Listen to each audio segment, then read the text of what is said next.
What is going on, you guys? My name is Rage and we're back today with another video guide and playthrough for you. In today's video, we're going to utilize a full XFactor team to actually get through the next 3 nodes here of Doom Chapter 1.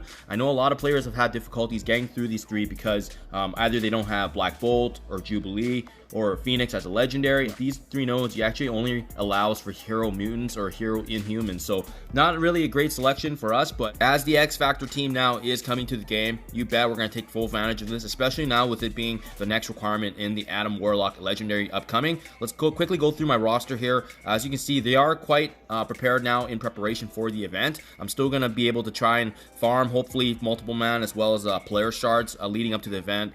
But it's going to definitely be tight because of the fact that it's such a high requirement and we don't get much time. So as you can see here, no T4s on multiple man, but multiple man's main job is going to be soaking up damage and really being able to provide some extra DPS when he can with his clones.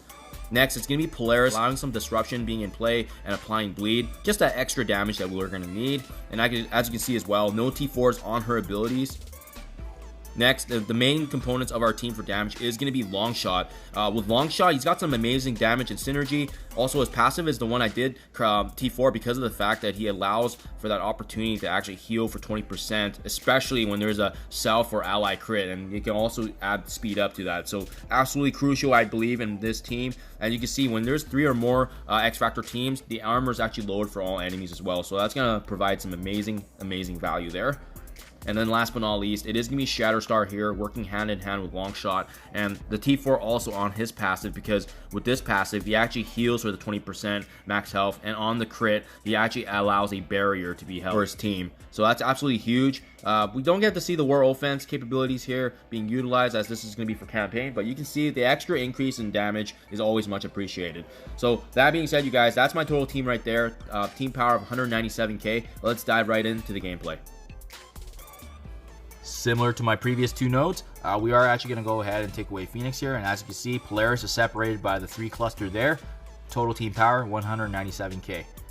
And I know with node 3 being in the start of Doom Chapter 1 here, it is generally the hardest one. This is the one where normally a legendary character would be required, especially if it's Black Bolt or Phoenix or Jubilee in terms of being able to provide value. So we're going to see how this XFactor team actually does, especially with only the 4 of them. But with them becoming a new part of the meta, it's absolutely amazing that everyone's going to get access to them, especially with them becoming more farmable. So we're going to go ahead and actually activate Shatterstar's ultimate here. Beautiful. Now we'll activate the special here in terms of being able to apply the AoE damage. And keep in mind, the beautiful thing about this team is the more critical hit damage there is, the more likely they're going to gain up the speed and the turn meter. So, you know, really trying to be able to spread those critical hits is really immense for our team and roster. And we're also able to get opportunities to get barrier each time we use our abilities too. So we'll go ahead now, use Negasonic's AoE damage there. And we are actually now, because Miss Marvel is quite pesky with her taunt, we're going to go ahead and try and finish her off just to get her out of the way there.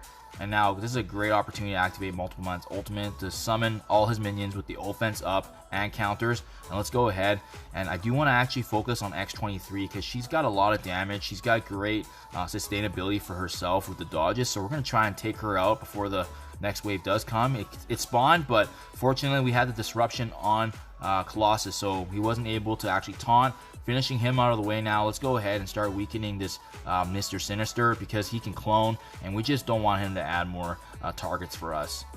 So definitely a much easier field than the first time I went through with Black Bolt and Inhumans roster. The sustainability, the synergy that's on this roster just makes it so smooth.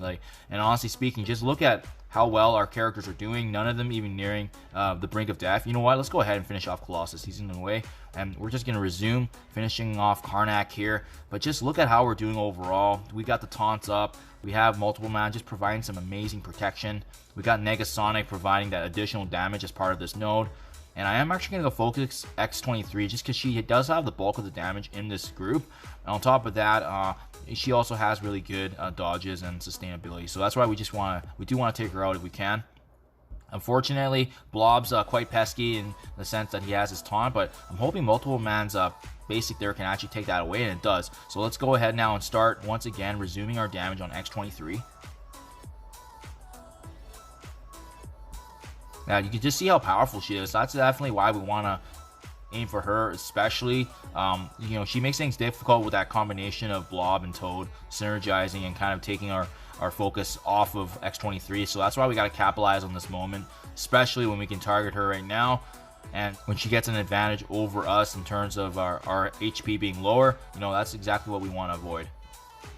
Go ahead there. And that actually did finish off her, so that's beautiful. Now, because Blob is quite weaker, let's go ahead and finish him off because of the fact that Toad is squishy, but Blob is already near death.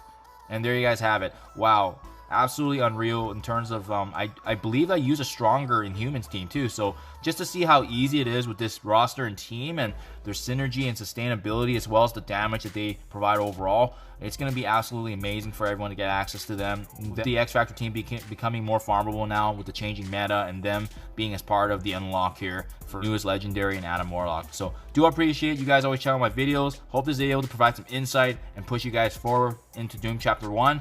Thank you as always, and as always, I'll see you in the next one.